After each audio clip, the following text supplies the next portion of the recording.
courthouse sat in the middle of town, the way it always had.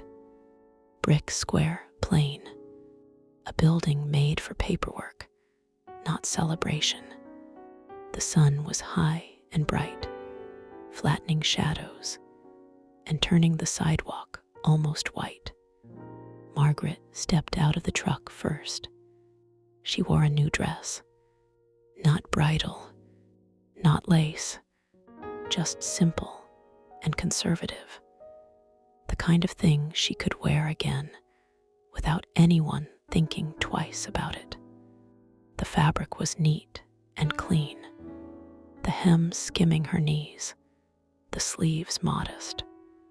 She had pinned her hair up with care, tendrils loose near her cheeks the way they always were when she was trying not to look like she was trying. She did not stand and wait for anyone to look at her. She turned immediately toward the boys. Oscar's shirt collar was slightly folded at the edge. She fixed it, then fixed it again, just to be sure. Jack stood to her left, already still. New shirt, new jeans, sneakers that looked too clean for him. He did not fidget. He did not announce nerves. He watched the courthouse door, as if he was measuring the place for safety, the way he measured lumber. Oscar shifted from one foot to the other, smiling with his whole face. He looked down at his own shirt, then up at Margaret. "Do I look right?" Margaret's hands paused. She looked at him properly. "You look right," she said. Oscar's smile widened, satisfied. Jack glanced at him like he was about to correct something, then didn't. He just lifted his chin a fraction. Across the street, a car door shut. Noah crossed toward them. New plaid shirt, clean jeans, boots that had been brushed, not polished. He held his hat in his hand, and in the other, he held a small bouquet of wildflowers, not arranged by a florist, not tied with ribbon, just stems gathered together, the heads of them bright and uneven, the way things were when they came from a field instead of a counter. He did not hold them out like a declaration. He simply stepped up, steady as ever, and offered them to her. Margaret took them. She did not gasp, did not laugh, did not say anything at first. She nodded. Once, the flowers shifted in her hand. She adjusted the stems slightly, bringing the bundle under control the way she brought everything under control. Then she looked at him. Her face softened, just enough. Noah's mouth lifted at one corner. Not a smile meant for display, a private acknowledgement. Then he stepped in beside her, aligned, not clinging, just there. Margaret turned toward the courthouse door. "All right," she said. Not dramatic, just forward motion. They went in. Inside, the hallway smelled faintly of paper and floor polish. The light was cooler here, filtered through narrow windows. A clerk's voice carried from somewhere down the corridor, the tone flat and practiced.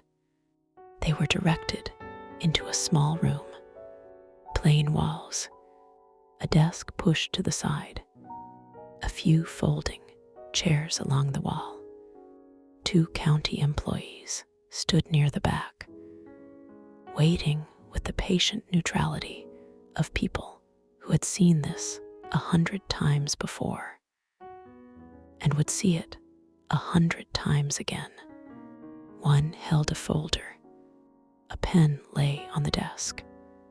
Margaret stood beside Noah. Jack stood slightly behind her shoulder, close enough to step forward if needed, but not taking the space. Oscar stood at her other side, the bouquet held carefully now against his own chest, because Margaret had handed it to him without comment the moment they entered, as if trusting him with it was the easiest thing in the world. The clerk spoke. Names, dates, questions, a short explanation of what would happen. Nothing soft, nothing elevated, just the language of agreement. Do you take? Yes, Margaret said. Not loud, not small, clear.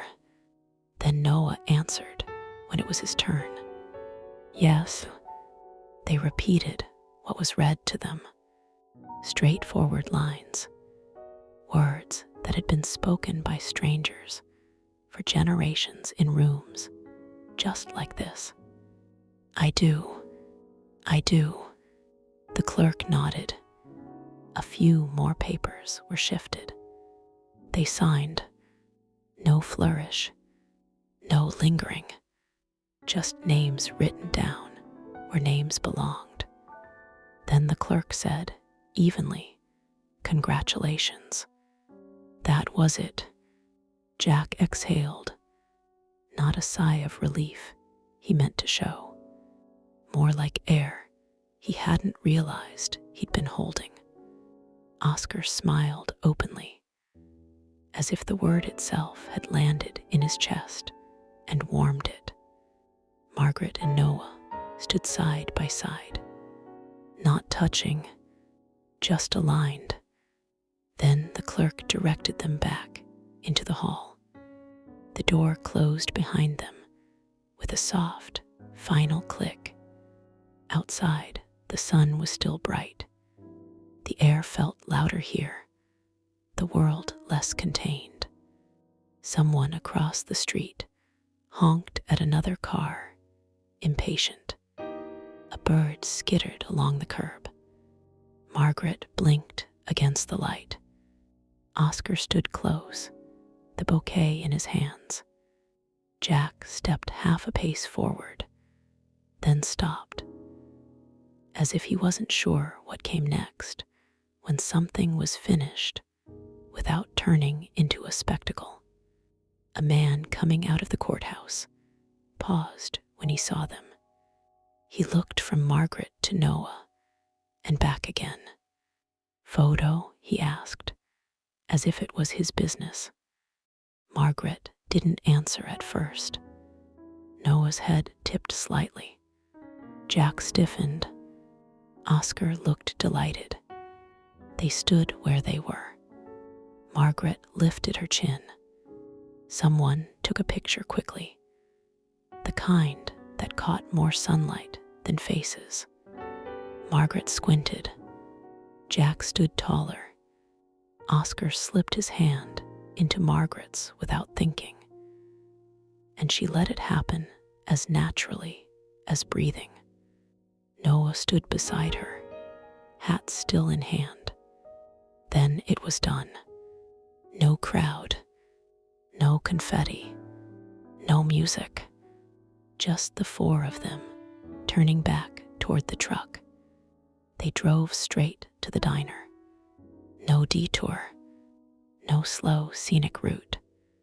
The truck rolled through town like it always did, tires humming on pavement, sunlight flashing across the windshield. The radio came on low, static first, then a local voice talking about the weather. Noah left it there. Margaret held her hand in her lap, the simple band catching light when the truck shifted. Oscar held the bouquet carefully. The stems angled away from his shirt, the way Margaret had shown him without saying a word. Jack sat in the passenger seat. He stared out the window, then at the rearview mirror, then back out again, like he was memorizing the shape of the day without allowing himself to name it. When the diner came into view, Margaret's posture changed, not because she was returning to work, because she was returning to where life happened. They pulled into the lot. The front door of the diner was already open. Inside, movement, voices, warmth, not loud, alive. The diner had been rearranged modestly. A few tables pushed together, chairs angled close. Mason jars lined the counter, each one holding a small cluster of wildflowers, simple, imperfect, bright. A cake sat near the center of the long table, already cut cleanly down one side. Pie plates were stacked nearby. Coffee brewed in the back, the smell of it steady and familiar, as if it had been waiting for them. Margaret paused just inside the door. She looked, she smiled. Before she could say anything, Lois was already moving toward her. Lois did not rush like someone young. She moved with intention. Upright posture, hair set neatly, a dress that looked pressed even under fluorescent lights. She reached Margaret and hugged her. Firm, proper, not lingering, not theatrical. Just a full, certain embrace. Margaret's hands came up around her. She held on for one moment longer than she usually allowed. Then Lois pulled back slightly, looked Margaret over, took in the dress, the pinned hair, the ring. Her eyes softened, just enough. Then she leaned in again, close to Margaret's ear, and whispered, "You deserve this. Congratulations." The words hit Margaret somewhere deep. Her throat tightened, her eyes wet. Not a breakdown, a flash of feeling that had nowhere to go but up.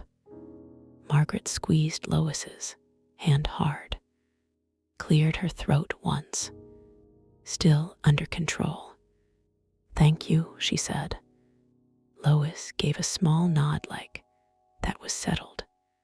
Then she turned, already taking the space back over like she had always done. "Come on," she said briskly. "You can sit for once." Pete was there too, standing near the counter, hands clean, shirt tucked in, a man who did not need to occupy the center to hold it. He stepped forward when Noah approached, clapped him on the shoulder. Not a joke, a solid, approving contact. "About time," Pete said. Margaret rolled her eyes slightly, the corner of her mouth lifting. The room answered with small laughter, not roaring, warm, ordinary, alive. The regular customers were there. A few faces Margaret had served coffee to before the diner ever closed. Men in work shirts, women with sensible purses, a couple of older folks who moved slower but still showed up because they always did. They didn't make speeches. They didn't act like they'd stepped into a wedding. They acted like they'd stepped into the diner on a day that mattered. Caroline was there with her sisters, hair done neatly, a dress that looked like it had been chosen with care. Her eyes were bright the moment she saw Jack. Not romantic, Not coy, just full-hearted attention, the way she gave it to everything she loved. Jack stood stiff at first. Then Caroline smiled at him, wide and easy, and some small part of him loosened.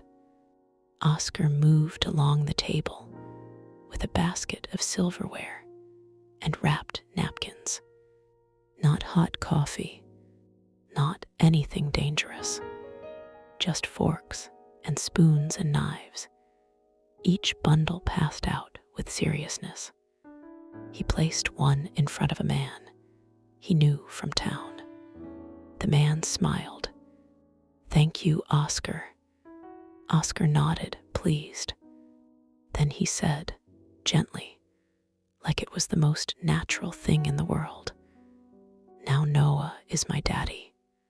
The man paused, not shocked, not uncomfortable, just taking it in. Across the room, Pete heard it too. His head turned slightly. His eyes went to Oscar, then to Noah. No big reaction, no comment, just a nod that sat heavy with understanding. Noah did not cross the room, did not make it a moment. He simply looked at Oscar once, his face steady, his eyes calm. Then he returned to the conversation in front of him, the way a man did when something important had been said, and there was nothing to add. Oscar moved on, passing another bundle of silverware, smiling all the while. At the children's table, the girls settled in together. Oscar sat briefly, the bouquet now resting beside him. Jack took the seat opposite Caroline without thinking about it. It wasn't chosen. It just happened. Georgia picked at a napkin. Virginia leaned her elbow on the table and watched the room with quiet interest. Caroline leaned forward, bright-eyed. Jack spoke without grandness, as if he was describing a piece of work he already intended to do. He said we could build another one, Jack said. Caroline's eyebrows lifted. Another what? A treehouse. Georgia's face tightened. That sounds dangerous. Jack looked at her like she'd missed the point. It'll be stronger, he said. Caroline didn't recoil. She leaned in. How? Jack shrugged. Better boards, better braces, and a rope ladder, he added after a beat, as if that detail made the plan complete. Caroline blinked. Then she smiled. Are girls allowed? Jack glanced at her, not smiling, not teasing, considering. If you don't mind splinters, he said. Caroline's grin widened. I don't mind splinters. Georgia made a sound of protest. Virginia said calmly, I'm staying on the ground. Caroline rolled her eyes dramatically. You can stay on the ground, she said. I'm climbing. Jack tilted his head. Prove it, he said. Caroline's chin lifted. I can climb better than you anyway. Jack's shrug was pure boy. Then show me. Oscar listened, smiling as if he could already see the rope ladder hanging down from a new platform. The children's table buzzed with plans and objections, and laughter that sounded like ordinary days, not a wedding. At the adult tables, conversation moved the way it always did in a diner. Talk of weather, of work, of who had fixed what and how long it took. Someone complimented the cake. Margaret's cake, She nodded once, accepting it. No false modesty, no flourish, just the knowledge that she had done the thing well. Plates emptied, coffee poured, pie passed along. People ate and talked and laughed like this was what they knew how to do when something mattered. And it was. As the afternoon slid toward evening, the room began to thin. Not all at once, just gradually. One coat lifted from a chair back, one goodbye spoken softly, one door opening and closing. The diner grew quieter, though the warmth stayed. Margaret drifted toward the counter out of habit, already gathering plates. Lois saw it instantly. She crossed the room, took the stack from Margaret's hands. Not unkind, not dramatic, just firm. "It's your day," Lois said. "Sit." Caroline was already moving too, gathering napkins and scraps of paper, scooping up trash as if she'd been born in a kitchen. Margaret opened her mouth as if to protest, then stopped. She stood there for a second, caught between instinct and permission. Noah watched her.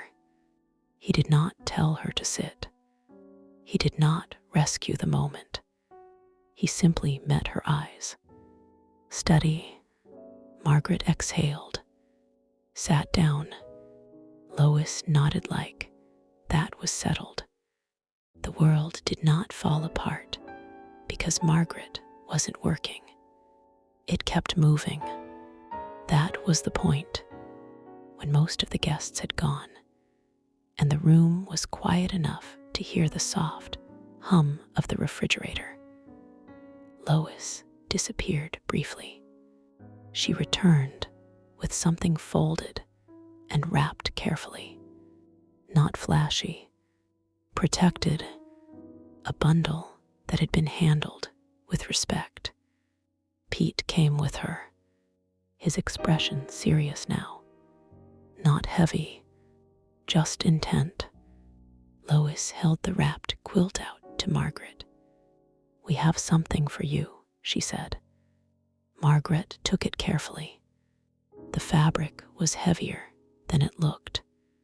She unwrapped it slowly, fold by fold.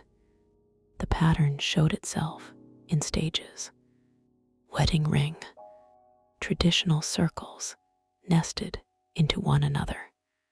The stitching was clean, hand done, not machine fast. Every line proof of time spent, proof of someone sitting with needle and thread long before this day arrived. Margaret stared, her eyes filled. She inhaled sharply through her nose, fighting the sound that tried to rise. Lois watched her, chin lifted, emotion present, but controlled the way Lois controlled everything. "Every home needs one," Lois said. Margaret's voice came out soft. "It's perfect for the new bed," she managed. "Thank you." She reached for Lois's hand, squeezed it hard, cleared her throat, still under control. Lois hugged her again. Brief, proper, but real. When Lois stepped back, Pete moved to Noah. He stood close, not threatening, protective, the way an older brother might be. He slapped Noah on the back once, firm. Then he said quietly, "Now you take care of them." Noah did not swear it, did not put on weight. He nodded. "I intend to." Pete held his gaze a moment, then nodded back. That was the agreement. The quilt was folded again carefully, wrapped back up to protect it. Not for show, for later, for after the move, for a bed that wasn't being slept in yet. Evening settled further. The last plates were rinsed, the counter wiped down, the floor swept, not because Margaret insisted, because the diner always got put back the way it belonged. Outside, headlights swept across the window. A wood panel station, wagons sat at the curb. Lois's car, the kind of car that carried families and groceries and entire summers. The girls gathered their coats. Caroline turned at the door. "Don't forget the rope ladder," she called back. Jack answered without raising his voice. "We won't." Oscar lifted both hands and waved at her even though she was still inside. Caroline laughed and waved back. Lois adjusted her purse strap, already composed again. Pete opened the driver's door. Before Lois climbed in, she looked at Margaret. Not soft, not dramatic, just settled. "We'll go shopping next week," Lois said. "You'll need proper things upstairs." Margaret nodded. "We will." Lois gave a satisfied hum, like that was settled too. Then she climbed into the car. Pete started the engine. The station wagon rolled forward, tires crunching lightly on gravel. The girls waved from the back window. Caroline's hand moved fast, enthusiastic. Georgia waved more cautiously. Virginia lifted her hand, like a queen granting permission. Margaret, Noah, Jack, and Oscar stood in front of the diner. 4 figures in the evening light, waving.